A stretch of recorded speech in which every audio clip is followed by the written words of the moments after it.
अस्सलाम वालेकुम साथियों। बिहार के अंदर असदुद्दीन ओवैसी की एआईएमआईएम पार्टी ने कांग्रेस के पूर्व विधायक तौसीफ आलम को बहादुरगंज विधानसभा सीट से प्रत्याशी बनाया, जिसके बाद तौसीफ आलम आज एमआईएम पार्टी के बिहार प्रदेश कार्यालय किशनगंज में पहुंचे, जहां पर उन्होंने अपनी पार्टी के जो नाराज नेता है उनको लेकर भी कुछ बयान दिए, उनको लेकर भी कुछ बात कही है। साथ ही साथ असदुद्दीन ओवैसी की एआईएमआईएम पार्टी उन्होंने क्यों ज्वाइन करी और एमआईएम पार्टी के बारे में दिए हुए अपने पुराने बयानों के बारे में भी उन्होंने चर्चा करी।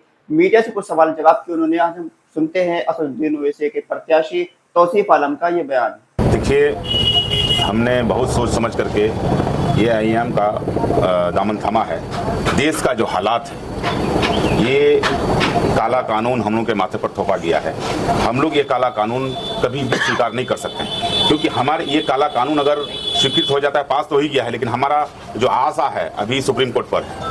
अगर ये लागू हो जाता है तो हमारे कब्रिस्तान छीने जाएंगे, हमारे मदरसा छीने जाएंगे, हमारे मस्जिदें छीने जाएंगे, हमारे जो क्या कहते हैं ईदगाह छीने जाएंगे, हमारे जो पूर्वज बाप दादा का जमीन वक्फ किए थे उसको सरकारी हो जाएंगे। ये हम स्वीकार नहीं कर सकते हैं। इसलिए हमने देखा कि हक का बात और इस काला कानून में हमारे ओवैसी साहब जो पूरे भारत के लीडर हैं, एमआईएम के सदर हैं, इन्होंने जो बात कही है, जो लोकसभा के अंदर बिल को भी फाड़ने का काम किया है, जो मैं उनसे प्रभावित हो गया। और हमने कहा, हमने सोचा, सोच समझ करके फैसला लिया। हमने देखा कि ये आदमी के अंदर गुण है, ये आदमी हक का बात करता है और जो मुसलमान का हक का जो छीना जा रहा है उसमें बढ़ चढ़ कर हिस्सा ले रहा है। इसलिए हमने फैसला ले लिया। लेकिन आप ही ने कभी कहा था इसी पार्टी को आपने दंगाइयों का पार्टी कहा। देखिए, हमने वो नहीं कहा था। हमने आप भाई, मैं जवाब दे रहा हूँ ना, आप सुनिए।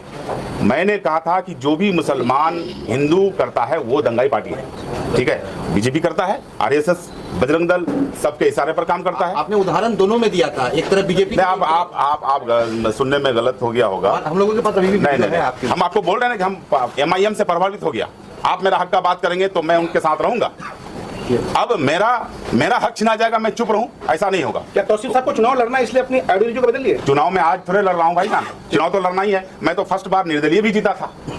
कांग्रेस पार्टी इस काले कानून के खिलाफ मजबूती से नहीं रखा।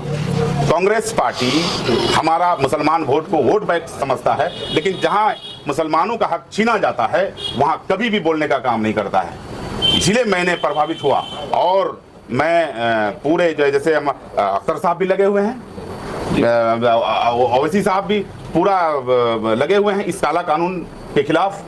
मैं प्रभावित हो गया और मैं कह रहा हूं कि मैं मुसलमान का हक का बात किया है।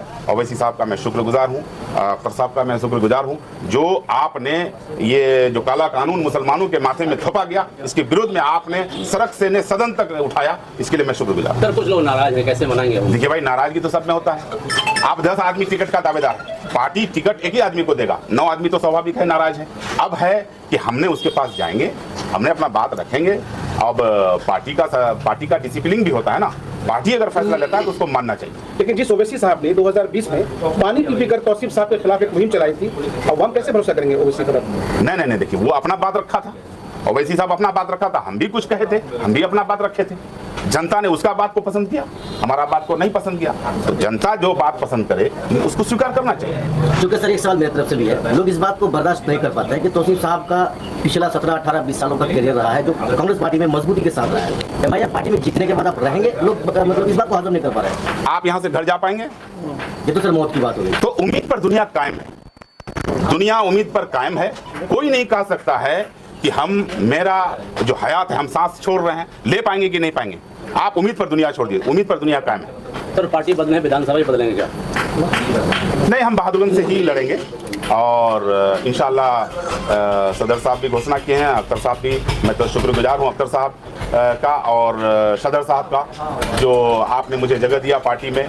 मैं आप लोगों का शुक्रगुजार। सर, मेरी तरफ से एक आखिरी सवाल है सर। पूछिए। आपने एमआईएम ज्वाइन किया, लेकिन आरोप ये लगता है कि आपने सदर को, बिहार प्रदेश सदर को मैनेज करके किशनगंज की पार्टी जो जिम्मेदार है उनको मैनेज करके सीधे हैदराबाद पहुंच गए। नहीं, हमने सदर साहब के साथ गया हैदराबाद, सदर साहब की अध्यक्षता में, और ओवैसी साहब ने मुझे माला बनाया। आपका एक कॉल रिकॉर्ड वायरल हो रहा है, जिसमें एक लाठिया कार्यकर्ता को धमकी दे रहे हैं पति के हमारी। नहीं, वो गलत है, मेरा आवाज। तो तौसीफ आलम ने साफ साफ कहा है कि एमआईएम पार्टी में वो एमआईएम पार्टी की विचारधारा को देखकर जुड़े हैं। पहले उनको ये नहीं मालूम था कि एमआईएम पार्टी की विचारधारा है, एमआईएम पार्टी के लिए किस लिए काम करती है। लेकिन जब उन्होंने एमआईएम पार्टी को जाना, असदुद्दीन ओवैसी के मिशन को जाना, सुलेमान की मेहनत को देखा और एमआईएम पार्टी के जो बेस वोटर है उन लोगों से बात करी, तब उनको मालूम चला कि एआईएमआईएम पार्टी एक ऐसी पार्टी है जो मुसलमानों के मुद्दों पर मुखरता से आवाज उठाती है, मुसलमानों के साथ जो वो पिछड़ेपन की बात की गई है उसके लिए आवाज उठाती फिरती है। असदुद्दीन ओवैसी की कार्यशैली से वो प्रभावित होकर असदुद्दीन ओवैसी की एआईएमआईएम पार्टी में ज्वाइन हुए हैं। वक्फ बिल को लेकर बैरिस्टर असदुद्दीन ओवैसी साहब का जो भी रद्द अमल सामने आया, जो हमने वक्फ संसद के अंदर वक्फ का बिल जो फाड़ा है उन्होंने, उसको देखकर वो एमआईएम पार्टी में ज्वाइन हुए हैं। हालांकि वो जिस पार्टी में थे कांग्रेस में, कांग्रेस की तरफ से किसी भी तरीके का कोई खास रद्द अमल पेश नहीं आया है। राहुल गांधी खुद जब संशोधन बिल का जब यहाँ पर चर्चा चली संसद के अंदर, उसमें वो मौजूद नहीं थे, वो विदेश में थे। तो ऐसे में तौसीफ आलम ने यह भी कहा है कि राहुल गांधी जब हमारे मुद्दे पर बात करने की बारी आई तो वो विदेश घूम रहे थे, इसलिए हमने असदुद्दीन ओवैसी की पार्टी को मजबूत करने की कोशिश करी है और एमआईएम पार्टी में ज्वाइन हुए हैं। हालांकि उनसे जब सवाल किया गया कि एमआईएम पार्टी के जो पुराने कार्यकर्ता है वो आपको टिकट देने से नाराज हैं, ऐसे में आपका क्या रद्द अमल रहेगा उनकी तरफ से, तो उन्होंने कहा है कि हम जो पुराने कार्यकर्ता है हमारे, वो उनसे हम बात करेंगे। जाहिर सी बात है, अगर 10 आदमी टिकट लेने वाले हैं, अगर उसमें से एक को टिकट मिलता है लेकिन 9 आदमी को टिकट नहीं मिलता है, वो नाराज होते हैं। लेकिन हमारी जिम्मेदारी है कि हम उनसे बात करेंगे, उनको मनाने की कोशिश करेंगे और सब कोशिश करेंगे कि पूरी जो बैरिस्टर असदुद्दीन ओवैसी साहब का जो मिशन है, जो मकसद है, उसको सामने रखकर एमआईएम पार्टी के साथ मिलकर एकजुटता के साथ आने वाले बिहार के 2025 विधानसभा चुनाव में पूरी पार्टी एकजुटता के साथ चुनाव लड़े और यहाँ पर एमआईएम पार्टी को सीमांचल के इलाके में कामयाब करे। असदुद्दीन ओवैसी की पार्टी बिहार के अंदर लगभग 40 से 50 सीटों पर प्रत्याशी उतारेगी। पहले प्रत्याशी के तौर पर बहादुरगंज से तौसीफ आलम का नाम असदुद्दीन ओवैसी ने डिक्लेयर किया हुआ है। इसके अलावा कई और सीटों पर एमआईएम पार्टी ने प्रत्याशी घोषित करेगी। हालांकि खबर यहाँ चर्चा ये चल रही है, लगभग 1 दर्जन से बड़े नेता, 1 दर्जन के आसपास बड़े नेता, जिसमें से कई पूर्व विधायक, पूर्व सांसद और 1-2 मौजूदा विधायक के बारे में भी चर्चा चल रही है कि वो भी असदुद्दीन ओवैसी की एआईएमआईएम पार्टी में शामिल हो सकते हैं। 3 मई को असदुद्दीन ओवैसी का किशनगंज में दौरा है। इसके साथ 4 मई और 5 मई को बैरिस्टर असदुद्दीन ओवैसी बिहार में ही रहेंगे। तब यहाँ पर देखने वाली बात होगी कौन कौन से नेता हैं जो बैरिस्टर असदुद्दीन ओवैसी के साथ आते हैं, कौन से ऐसे नेता बैरिस्टर असदुद्दीन ओवैसी की पार्टी में शामिल होते हैं। हालांकि बैरिस्टर ओवैसी साहब का दौरा ये वक्फ बिल के विरोध में प्रोटेस्ट होना है, उसके ताल्लुक से है। बिहार के बहादुरगंज के अंदर प्रोटेस्ट होना है। यहाँ पर तौसीफ आलम एमआईएम पार्टी के प्रत्याशी बनाए गए हैं, उनको वो भी इस सभा में मौजूद होंगे, उन्होंने इस सभा का ऑर्गेनाइजेशन किया है। अब यहाँ पर बैरिस्टर ओवैसी साहब बिहार तशरीफ ला रहे हैं। अब बिहार के अंदर ओवैसी की लोकप्रियता बहुत ज्यादा अच्छी खासी लोकप्रियता है, खासकर से सीमांचल के किशनगंज इलाके के अंदर।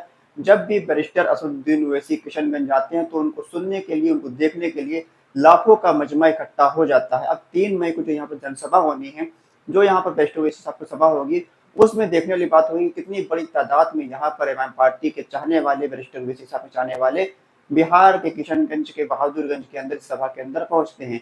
बैरिस्टर असदुद्दीन ओवैसी के पार्टी ने जो प्रत्याशी घोषित किया, उनका बयान को कैसा लगा, अपनी राय कमेंट बॉक्स में लिखकर जरूर बताइए। खुदा हाफिज।